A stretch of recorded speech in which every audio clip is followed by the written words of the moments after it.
오늘은 이제 소리문답 제 2부 순서로 오늘 제목에 보면 다 오늘 내용이 나와 있어요. 인간의 의무인 도덕법, 도덕법의 요약인 십계명, 십계명의 요약인 뭐예요? 하나님과 이웃사랑, 하나님 사랑, 이웃사랑의 십계명 요약이죠. 그래서 오늘 39문답부터 42문답까지 살펴볼 텐데 제가 질문을 할 테니까 여러분 한번 답을 해보세요. 하나님이 인간에게 요구하시는 것은 무엇입니까? 하나님이 인간에게 요구하시는 것은 하나님이 계시하신 뜻에 순종하는 것입니다. 사람이 순종하도록 하나님이 처음 계시해 주신 법칙은 무엇입니까? 하나님이 처음 계시해 주신 법칙은 도덕법입니다. 도덕법은 어디에 요약되어 있습니까? 도덕법은 십계명에 요약되어 있습니다. 십계명의 핵심은 무엇입니까? 십계명의 핵심은 우리의 마음과 영혼과 힘과 뜻을 다하여 주 하나님을 사랑하고 우리의 이웃을 우리 자신처럼 사랑하는 것입니다. 네. 오늘부터 이제 웨스트민스터 소요리문답 후반부를 우리가 함께 살펴보려고 합니다. 그래서 소요리문답 4문답에서 38문답까지 우리가 살펴보았잖아요. 그 내용이 무엇이었죠? 우리가 믿어야 할 믿음에 대한 내용을 우리가 함께 살펴봤어요. 우리 인간은 도대체 무엇을 믿어야 되는지, 하나님에 대한 거, 그다음에 인간의 죄악에 대해서, 타락에 대해서, 그 타락한 인간을 예수 그리스도 구원자 예수님 통해서 어떻게 우리를 구원하시는 것에 대해서 그 내용은 우리의 믿음의 내용이에요. 우리가 믿어야 될 내용. 근데 2부에서는 뭘 말하냐면 믿어야 할 내용도 있지만 성경이 우리에게 가르쳐주는 내용은 믿어야 할 내용, 그 다음에 우리가 행해야 할 의무가 있다는 거예요. 그래서 2부에서는 인간의 의무에 대해서 우리에게 말하는데요. 이제 그러면 우리가 무엇을 해야 하나 보다라고 생각할 것이 아니라 하나님을 아는 지식에 또 다른 측면이 있구나 라고 생각하는 게 옳아요. 하나님을 아는 지식에 있어서 또 다른 측면, 이렇게 생각을 해야 되는 거죠. 그러므로 사람은 어떻게 살아야 하는 것일까라는 질문에 대한 대답이 뭐예요? 여러분, 이 질문에 대한 대답은 인간 세상에서 우리가 아무리 인간이 찾으려고 해도 찾을 수 있을까요? 찾을 수 없어요. 인간은 이 질문에 대한 답을 도저히 찾을 수 없고 또 아무리 노력한다고 해도 깨달을 수도 없어요. 왜 그렇죠? 그것은 오직 하나님께로부터 오는 답이기 때문에 그래요. 하나님만이 알고 있어요. 인간을 만드신 분이 하나님이시기 때문에 그래요. 그래서 인간은 이 질문에 대한 답을 아무리 노력하고 깨달으려 해도 도저히 찾을 수 없는 것이에요. 오직 하나님만이 그 답을 알고 계시기 때문에 그래요. 믿지 않는 사람들에게도 도덕법이 쓸모 있습니까? 라고 질문할 수 있어요. 어차피 하나님을 안 믿는 사람들은 하나님의 말씀을 듣지 않을 텐데 왜 그 모든 사람에게 도덕법이 주어지는 것입니까? 라고 질문할 수 있죠. 그렇잖아요? 믿는 사람에게 필요하죠. 굳이 안 믿는 사람에게도 필요합니까? 얼마든지 그렇게 생각할 수 있겠죠. 타락 후에는 아무도 이 도덕법에 의해서 어떤 의나 생명에 이룰 수 없다라고 성경은 말하죠. 그러나 도덕법은 모든 사람, 예수님을 믿든 믿지 않든 모든 사람에게 아주 중요한 역할을 한다는 거예요. 이 도덕법이. 그래서 다음 세 가지 사람들로 나누어서 설명을 해보겠습니다. 첫 번째, 모든 사람에게 이 도덕법이 필요합니다.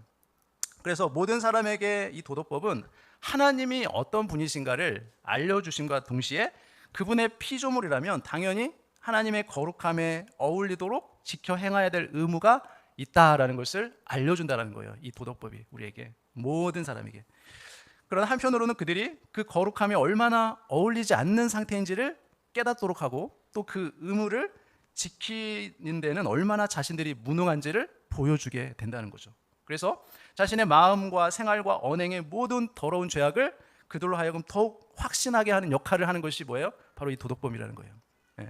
그래서 그들로 하여금 더욱더 겸손케 만들고 스스로 힘으로는 결코 아무런 대안이 없음을 그들이 깨닫게 해서 그리스도와 그의 완전한 순종의 필요성을 그들이 더욱더 명백하게 깨닫게 하는 것이 바로 이 도덕법이에요. 모든 사람들로 하여금 하나님의 흠없고 고결한 도덕법을 통해 이제 모든 인류는 어떻게 돼요? 마치 밝은 빛 속에서 거울에 비춰보듯 자신의 비참함을 적나라하게 볼 수 있게 된다는 거예요. 누구나 스스로는 답이 없다는 것을 알고 신을 찾는 마음을 비로소 갖게 된다는 거예요. 그것이 인간이 가지고 있는 종교성이죠. 그리고 모든 자에게 도덕법이 주어진 덕분에 인류는 어떻게 됩니까? 그 뿌리 깊은 죄성에도 불구하고 죄가 억제되는 거예요. 이 도덕법 때문에. 믿지 않는 사람들에게도 도덕과 양심이 그래서 남아있을 수 있는 것이에요. 믿지 않지만, 하나님을 모르지만 도덕과 양심이 그 마음 안에 있어요. 그것으로 인해서 사회가 유지되고 극악무도한 상태로까지 이 사회가 치닫지 않도록 하나님이 보호하시는 거예요. 그래서 주의 백성들이 이 세상 가운데 사는 동안에도 극도의 미움, 또 복수심, 적개심으로부터 우리가 보호받는 거예요. 이 하나님이 주신 도덕법 때문에. 그래서 이 모든 자들에게 특별히 적용되는 이 도덕법의 역할이 있다는 거죠. 두 번째는 그러면 중생하지 못한 사람에게 이 도덕법은 어떤 역할을 하는가? 거듭나지 못한 자들. 도덕법은 그들에게도 어때요? 그들이 죄의 상태에 있음을 드러내요. 도덕법을 통해. 그들이 저주 아래 있도록 하고 그리고 변명할 수 없도록 방치해두는 역할을 이 도덕법이 하는 거예요. 그리고 장차 올 하나님의 진노를 스스로의 힘으로는 피할 수 없음을 그들이 깨닫고 그리스도께 인도되도록 그들의 양심을 깨우는 역할을 이 도덕법이 하는 거예요. 그래서 즉 도덕법은 정죄함의 목적도 있지만 그리스도와 영원토록 연합될 수 있도록 안내하는 역할을 바로 이 도덕법이 하는 것이에요. 세 번째, 그러면 중생한 자들, 거듭난 자들에게는 어떤 역할을 할까요? 이제 거듭난 자들에게는 더 이상 도덕법으로 인해 정죄당하는 일이 있을까요? 없을까요? 없어요. 거듭난 사람들에게는 도덕법으로 정죄당하는 일은 없어요. 오히려 하나님께 더욱 감사하도록 도덕법을 우리의 삶의 법칙으로 삼아주시는 거죠. 그리고 주의 깊게 따르게 하는 특별한 그런 용도로 사용하는 거죠. 비록 율법이 여전히 우리 마음을 찌를지라도 그것이 우리를 어떻게 돼요? 우리에게 약속된 구원에 대해서, 그러니까 확정된 구원에 대해서 어떻게 해요? 어떤 영향도 줄 수 없어요. 대신 우리에게 무엇인가를 이 도덕법은 더 보여주고 또 우리에게 무엇인가 더 불러일으키는 용도로 보다 적극적으로 쓰이게 돼요. 이 도덕법은 이제 성경은 우리에게 그 도덕법을 완전히 지키신 그리스도의 완전한 모범을 통해 오히려 하나님의 은혜를 바라보게 한다는 거예요. 그러므로써 우리의 삶이 감사와 찬양으로 언제나 충만케 되고 모든 삶의 영역에서 하나님의 도덕법을 소중히 따르도록 한다는 거예요. 이제 이것이 우리에게 주어진 아주 특별한 감사가 돼요. 여러분, 이전에 줬던 것이 이제는 싫어지고 또 이전에 싫던 것이 이제는 좋아지는 거죠. 그게 거듭난 사람의 특징이죠. 부족한 나의 모습을 보면 아파하지만 그러나 내 안에서 새 소망을 주시는 성령님의 그 신실하심을 우리가 알기 때문에 더 이상 좌절하지 않을 수 있다는 거예요. 우리가 하나님의 이런 변화를 통해 이제 우리가 그리스도께 얼마나 강력하게 하나로 묶여 있는지를 보여주시죠. 그리고 그 사실이 필연적으로 우리를 감사로 이끌고 또 도덕법을 우리의 삶의 규범으로 삼도록 만들어 주시는 거예요. 게다가 그 규범이 마치 이제 가이드북처럼 세세하게 우리에게 표현되고 있다는 거죠. 이것이 거듭난 삶을 살아가기 원하는 우리에게 이제 더욱 소중한 감사고 하나의 대안이 될 수 있는 것이에요. 그래서 도덕법 앞에서 성도가 느끼는 죄책감은 그러면 대체 어떻게 해야 하는가? 우리는 도덕법을 읽을 때마다 느끼는 게 있어요. 그게 바로 죄책감이에요. 여러분, 율법은 사람을 정죄하죠. 그렇죠? 그러므로 사람에게 죄책감을 느끼게 해요. 율법이 하는 역할은. 그리고 복음은 사람을 자유케 하죠. 대신에. 그리고 사람에게 기쁨을 누리게 해요. 율법과 복음의 다른 점이죠. 죄인된 인류는 언제나 율법에 의해서 정죄받았어요. 그렇죠? 택함 받은 우리는 그 정죄에서 해방됐고 이제 더 이상 정죄받을 수 없는 의인이 되었어요. 저와 여러분. 하지만 여전히 반복해서 죄인의 모습을 흉내내면서 죄의 법을 섬기려는 성품이 우리 안에 여전히 남아 있어요. 도덕법을 따르는 자라고 말하기 민망할 정도로 우리는 여전히 죄를 짓고 살아가요. 그런 내 모습이 싫어서 울고 애통하며 또 그 와중에도 실시간으로 끈질기게 따라붙는 그 죄들을 우리가 슬퍼하며 눈물로 밤을 지새우게 돼요. 죄와 싸워본 경험이 있으시죠, 여러분도? 그러나 진정한 회개가 뭡니까? 반복해서 그 죄를 짓지 않는 것이 진정한 회개잖아요. 근데 우리는 그것을 알아요. 그렇기 때문에 어때요? 내일이면 또다시 짓게 될 죄를 생각하면 하나님 앞에 한없이 우리 자신이 부끄러워지는 거예요. 그렇죠? 작아져요. 그러나 바로 그 자리에 뭐가 있냐면 하나님의 은혜가 있다라는 거예요. 하나님 앞에 자신이 어쩔 수 없는 죄인임을 고백할 때 하나님은 한없는 기쁨과 감사와 감격을 그때 비로소 우리에게 주는 거예요. 비록 우리에게 죄책감이 있지만 이것은 너무나 지극히 정상이에요. 죄책감을 느끼는 것이. 하나님께서는 그리스도의 완전한 구속 사역으로 우리의 죄책을 이미 벗겨주셨어요. 죄책이란 것은 죄책감이 아니라 죄에 대한 책임을 의미해요. 우리는 예수님을 믿음으로 죄에 대한 책임이 없어졌죠. 그러나 죄책감은 여전히 남아있다는 거예요. 그래서 아직 율법을 온전히 따르지 못하는 것에 대한 죄책감은 여전히 있을 수 있지만 죄책을 벗어버린 해방감으로 인한 더 큰 자유와 기쁨은 죄책감과는 비교할 수 없다는 거예요. 이것이 우리가 가지는 특권이에요. 이게. 그리스도인들이. 그래서 구원받아 더 이상 정죄함이 없는 우리에게도 율법은 여전히 엄중하게 죄를 지적하죠. 우리에게. 그렇지만 이제는 그 정죄함의 목적이 아닌 해방된 기쁨을 더욱 누리게 될 수 있다는 거예요. 우리가 그리스도인들이. 죄를 지적하는데 어떻게 기쁨이 될까요? 율법을 알아갈수록 그 속에서 복음을 바라보고 결국에는 그 율법이 완전한 만큼 나도 완전케 만드실 신실하신 그 예수 그리스도를 바라보며 더 큰 감사와 기쁨을 우리가 누릴 수 있게 되는 거예요. 율법이 완전한 만큼. 우리는 하나님이 반드시 완전케 하실 것을 기대해야 돼요. 언제 완전케 됩니까? 죽을 때. 맞아요. 우리가 이 세상에 사는 동안은 결코 완전해지지 않지만 그러나 하나님 우리가 이 세상을 떠날 때 그때 하나님 우리를 완전케 하십니다. 우리는 그걸 소망하면서 죄와 싸울 수 있는 거예요. 그러니까 율법이 주어지더라도 죄책감이 눌리지 않을 수 있는 것이에요. 여러분 한없이 죄책감에 빠져 있을 필요가 없어요. 그 무거운 짐을 다 벗어버렸고 이제는 그 아름다운 율법의 완전함이 곧 나의 소유가 될 것을 우리가 소망해야 돼요. 예. 여러분 그 기쁨 자유는 우리가 말로 표현할 수 없는 것이에요. 우리가 원래 그렇게 될 수가 없는 자들이잖아요. 여러분 죄책과 죄책감의 차이를 우리가 알 필요가 있어요. 구원받은 성도는 늘 기쁨만 넘쳐야 하고 죄책감 같은 것을 느껴서는 안 될 것 같은 생각이 들죠. 그렇죠? 우리가 늘 기뻐해야 되겠죠. 예수님을 믿는 사람이라면 죄책감 같은 거 느끼지 않아야 되잖아요. 근데 우리 현실은 그렇지 않죠. 우리는 매일 어떻게 돼? 여전히 죄 앞에서 죄책감을 가지며 살아요. 죄를 지으면서. 그러니까 우리의 죄책을 예수님께서 다 가져가셨지만 우리는 자신의 연약함과 또 남아있는 죄의 잔재로 인해서 여전히 반복하는 죄의 습성으로 인한 죄책감이 여전히 나를 괴롭게 하죠. 여러분 뭐가 잘못된 것일까요? 혹시 나의 죄책이 여전히 그대로 남아있는 것일까요? 여러분 걱정하지 않아도 돼요. 아니 오히려 죄책감을 갖는 것은 뭘로 생각해야 되냐면 성령 하나님께서 내 안에서 착한 일을 시작하고 계신다는 증거로 우리가 생각해야 돼요. 예. 아 이것이 죄구나. 아 내가 이래서는 안 되는데라고 죄에 대한 인식 그리고 회개의 마음이 역시 아 이것은 성령의 선물이구나라고 생각해야 돼요. 왜 그러냐면 죄책감을 분명히 느껴야 하되 거기서 그치지 말고 더 이상 그 죄를 짓지 않도록 철저하게 회개하는 것이 더 중요하기 때문에 그래요. 여러분 그렇다면 죄책감 드는 것을 그냥 받아들이고 내버려 두면 되는 것일까요? 그렇지도 않아요. 그건 아니에요. 여러분 죄에서 실질적으로 벗어나려는 몸부림이 또한 우리에게 필요해요. 율법이 지시하는 그대로 받아들이면 여전히 반복되는 자신의 남은 죄를 더욱 죽이고 조금씩 벗어나야 돼요. 예. 죄책감을 떨치고 거룩함을 더욱 연습해서 율법 안에서 자유함을 맛보며 거기서 기쁨을 누려야 되는 것이죠. 그게 우리가 할 일이에요. 오늘 39문답에서 42문답은 우리가 한마디로 말하면 십계명의 압축이라고 말할 수 있어요. 여러분 십계명을 압축하면 하나님이 우리에게 요구하시는 것이 무엇인가라는 것이에요. 그것이 뭔지 알 수 있어요. 하나님 우리에게 요구하시는 것이 뭘까요? 바로 하나님을 사랑하고 이웃을 사랑하라는 거죠. 하나님은 왜 우리에게 순종을 요구하실까요? 우리에게 왜 순종을? 그 이유는 하나님은 우리의 뭐가 되시죠? 우리의 왕이 되시기 때문에 그래요. 하나님 우리의 왕이시고 우리의 주인이세요. 그리고 하나님은 우리의 생명과 죽음, 복과 저주를 주관하시는 주권자이시기 때문에 그래요. 그래서 하나님이 우리에게 요구하시는 거예요. 신자나 불신자나 모두 그래서 하나님의 뜻에 순종하며 살아야 돼요. 예.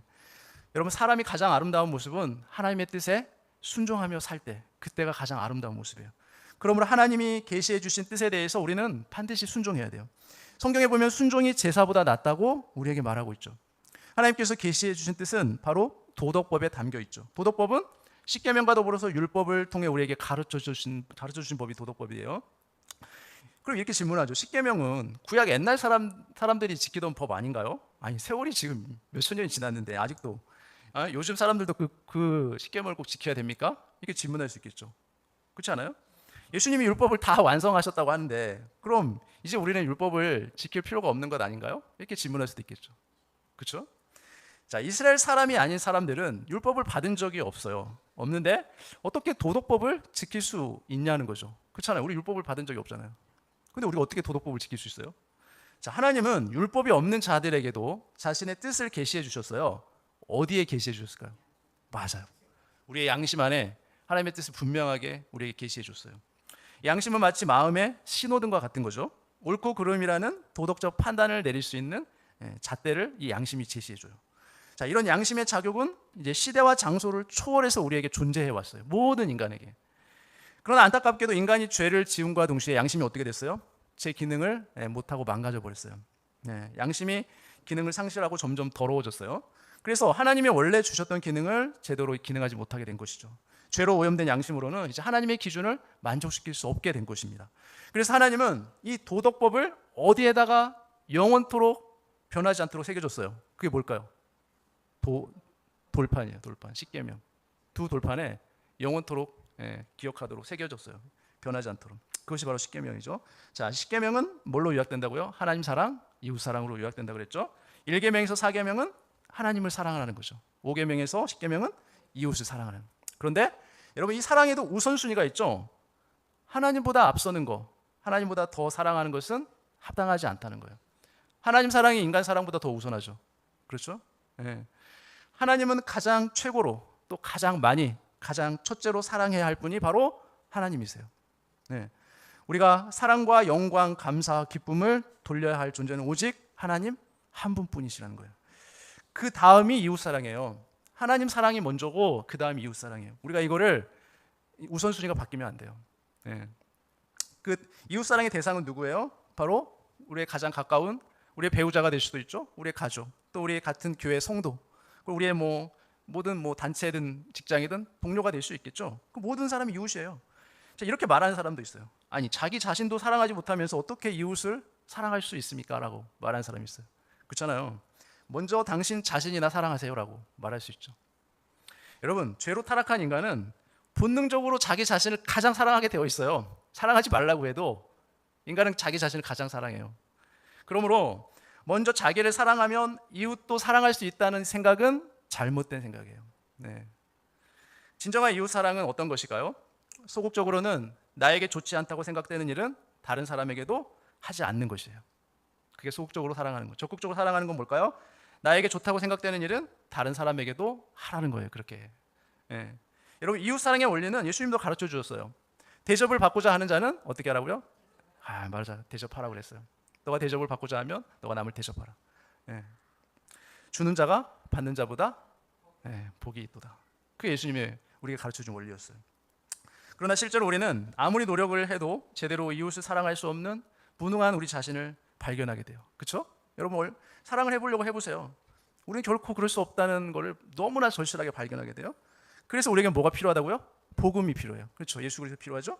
원래 우리가 하나님께 구원받기 위해서는 의가 있어야 되는데 그 의의 점수가 100점을 맞아야 돼요. 완전한 점수 100점. 99.99도 안 돼요. 완전한 100점을 맞아야 하나님 앞에 의롭다고 인정받을 수 있어요. 그러나 저 여러분 중에 단 한 사람도 만점을 받을 수 있는 사람이 있어요, 없어요? 없어요. 모든 인간 중에 모든 인류 아무도 없어요. 만점 받을 수 있는 사람이. 구원받기에는 턱없이 부족하죠, 모두가. 그래서 누가 필요해요, 우리에게는? 예수님이 필요한 거예요. 그래서 예수님이 필요해요. 복음이란 예수님이 이 세상에 오셔서 우리를 대신해서 온전하게 하나님을 사랑하신 거예요. 이게 복음이에요. 십계명의 두 가지 원리인 하나님 사랑, 이웃 사랑을 예수님이 완전히 지키신 거예요. 네. 우리는 불가능하지만 우리 대신에 하나님의 계명을 온전히 지켜주셔서 제가 예수님의 공로를 의지하여 하나님께 나아갑니다. 이것이 바로 저 여러분의 고백인 거예요. 이것이 바로 성도의 고백이에요. 여러분, 우리가 아무리 노력해도 내 이웃을 내 몸처럼 사랑하라는 기준에는 절대 미치지 못합니다. 그렇다고 해서 우리가 이러면 안 되겠죠.